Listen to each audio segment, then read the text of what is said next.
တာသူစုပ်ပြတ်နေတဲ့ဓာတ်လေကားဆောက်ထားပြီးငါတို့ကိုပိုက်ဆံတောင်းနေတာအခမဲ့လည်းစီးခွင့်မပေးဘူးလီတာရှန်ဒီဓာတ်လေကားရဲ့အပြင်ဘက်နံရံကငါတို့တပ်ရဲ့အပြင်ဘက်နံရံနဲ့ကပ်နေတာအပြင်ဘက်နံရံဆိုတာအများပိုင်လေးပါလို့သူတစ်ယောက်တည်းစီကံတွေထုတ်ပြီးပိုက်ဆံကောက်ခွင့်ရှိရတာလဲဒါအများပိုင်ပစ္စည်းကိုကျူးကျော်တာပဲချန်ဟိုင်လီတာရှန်ခမည်းတော်အဓိကဘာလို့ချင်နေကြတာလဲတာဝန်ရှိသူချန်ဟိုင်လူတွေစုပေါင်းပြီးနာမည်နဲ့တိုင်ထားကြတဲ့ခမည်းရဲ့ဒီတက်လီကတရားမဝင်ရန်ပုံငွေကောက်ခံနေတယ်ပြီးတော့စူညံတန်တွေနဲ့အနှောက်အယှက်ဖြစ်စေတဲ့ခမည်းပူပေါင်းဆောင်ရွက်ပေးပါစက်ကိုအရင်ပိတ်ထားပေးပါချန်ဟိုင်တေချာကြည့်လိုက်အထူးဆက်ပစ္စည်းတက်ဆင်ခွင့်ပြုမိတ်ရက်ကွက်အုပ်ချုပ်ရေးခွင့်ပြုမိတ်အကုန်ဒီမှာရှိတယ်နောက်ပြီးဒီမှာကြည့်လိုက်ပါဦးဓာတ်လေကားအိမ်နဲ့အပြင်ဘက်လေကားတွင်အပါဝင်အကုန်လုံးရွမ်3,200,000ကုန်တယ်ဒါအကောက်ပါတက်ဆင်ကပေးချေထားတဲ့ပန်းပြေစာပဲဒါအကုန်လုံးငါချန်ဟိုင်မိသားစုကိုပိုင်အိတ်ထဲကစိုက်ထုတ်ထားတာတာဝန်ရှိသူဒါဆိုပုံမှန်ဆိုရင်ခမည်းဘလို့ပတ်စံကောက်တာလဲချန်ဟိုင်တလကိုတအိမ်တောင်မှ15ယွမ်ပါမိခွဲကနဲ့ပုံမှန်ထိန်းသိမ်းပြုပြင်ကတက်တက်ပဲဘယ်အိမ်ကဘယ်နေ့ပြီးတယ်ဆိုတာငါမှစရင်ရက်ကုန်ရှိတယ်15ယွမ်ဟုတ်လားဘသူကယုံမှလဲခမည်းတက်လေကားကိုအကြောင်းပြပြီးပတ်စံရှာနေတာတိတာနေတာပဲချန်ဟိုင်ယွမ်3သိန်းရင်းထားတာတလားမှတိုက်တစ်ခုလုံးပေါင်းမှနှစ်စာနဲ့ယွမ်တော့မရဘူးခမည်းပြောကြည့်ပါဦးနားဘလို့လုံးပတ်စံရှာလို့ရမှာလဲဟောဒီမီခွဲကအနှဲငယ်လေးနဲ့များလားအိမ်ကြီးချင်းခမည်းဘာသာတက်ချင်လို့တက်တာလေငါတို့ကတက်ပေးပါလို့မတောင်းဆိုခဲ့ပါဘူးချန်ဟိုင်ငါ့ကိုမတောင်းဆိုခဲ့ဘူးဟုတ်လားစမ်းချန်ခမည်းမိမပိုက်ကြီးတီနဲ့လေကားတက်ရမှာပြင်မဲ့လို့သူများနောက်ကနေတက်လေကားအဖိုးဝင်တာတစ်ချိန်မှမလွတ်ဘူးငါမှစောင့်ကြည့်ကင်မရာမတန်းကုန်ရှိတယ်ခမည်းပတ်စံမရှာဘူးဆိုရင်တော့ကြောညာခကောဘလို့လုပ်မလဲ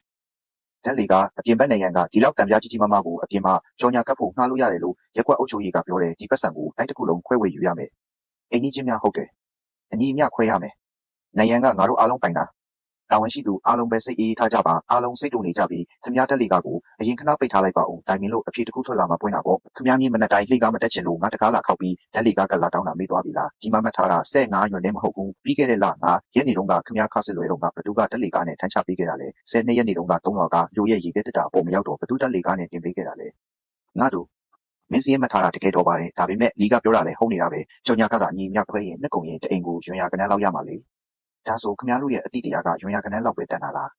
ကောင်းလေစကားတွေအပူမပြောနဲ့ဒီနေ့မင်းသဘောမတူရင်ငါတို့ထမတော်ဘူးအခမဲ့ပေးစီပြီးကြောင်ညာကခွဲပေးမလားမဟုတ်ရင်ငါတို့ဒီတက်လေကားကိုချက်စီးပြစ်မယ်မင်းပါသားမင်းရွေးလိုက်တနေ့လုံးပြင်ပန်းလာတာဘာမှလည်းမစားရသေးဘူးထားလိုက်ပါတော့နော်ငါတို့သူများကိုမရှင်းနိုင်ပါဘူးတက်လေကားလည်းအခမဲ့ပေးစီလိုက်ပါကြောင်ညာသူကငါ့ကိုကန်ထုတ်လိုက်တဲ့အခါငါမှရက်ကြည့်စရာနေရာမရှိတော့ဘူးရှင်ငါ့ကိုလက်လွတ်လိုက်တော့မလို့လားသူတို့ကပတ်စံကျင်နေတာမဟုတ်ဘူးသူတို့ကငါချန်ဟိုင်ကိုအနိုင်ကျင့်လို့ရတဲ့အပြော့ဆွဲဆိုပြီးလောင်းကြီးထက်နေကြတာဝန်ဌာနမူအဲ့ဒီ6လွှာတက်အပြင်ဘက်ထက်လေကားလေငါ project ဟောင်းဖြည့်ဖြက်စီးပြီးရောက်မလို့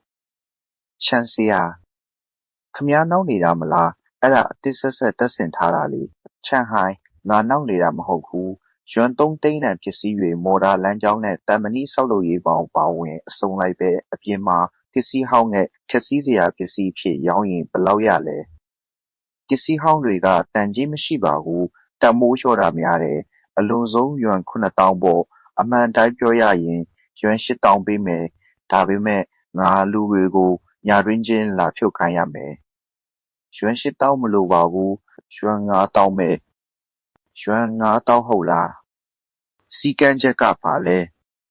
စီကန်းချက်ကမနှက်ဖြန်မိုးမလင်းဖြင့်ဝင်းချီဆက်တိုက်အောက်ရောက်နေရမယ်ငါအမြန်လိုတယ်အဲ့ဒါငါတို့9နှစ်တည်းစုထားတဲ့အိမ်ဦးစွာပေးရမယ့်ပတ်စံတွေလေရှင်တကယ်ကုန်ခက်စီဖြစ်တော့မလို့လားမခက်ပဲထားတော့ဘာလို့ရမှာလဲလီတာရှန်နဲ့ခွဲဝေယူဖို့လားငါနောင်နေရတယ်ငါယွမ်3သိန်းကုန်ခံပြီးတက်လီကားတက်ပြီးရင်ဒီတိုက်ကလူတွေရဲ့အတိတ်တရားကိုနှွေးထွေးစေမယ်လို့ထင်ခဲ့တာဒါဆိုရင်လည်းဖြတ်ပစ်လိုက်ငါရှင့်ကိုထောက်ခံတဲ့ငါနှစ်စာစုဆောင်းထားတာတွေခွေးကျွေးလိုက်တယ်လို့ပဲသဘောထားလိုက်တော့မယ်နောက်နောင်ဘသူမှငါတို့စီကအပြားနည်းအမျက်ထုတ်ဖို့မစင်စားနဲ့တော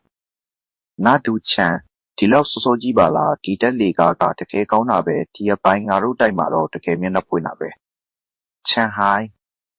တွေးလို့ပြီးပြီလားကြော်ညာကကိစ္စငါတို့ထိုင်ပြီးအေးစစ်စစ်တိုင်ပင်လို့ရတာပဲချန်စရာလူတွေရောက်ပြီးဆက်လုပ်တော့မလား မင်းတို့ဘာလုပ်နေကြတာလဲဘသူကစက်ယန္တရားတွေကိုမောင်းသွင်းခိုင်းလိုက်တာလဲစက်ပစ္စည်းစွန့်ပစ်ဖျက်ဆီးမိတ်ပဲဒီတက်လီကငါရဲ့ကိုယ်ပိုင်ပစ္စည်းအခုငါ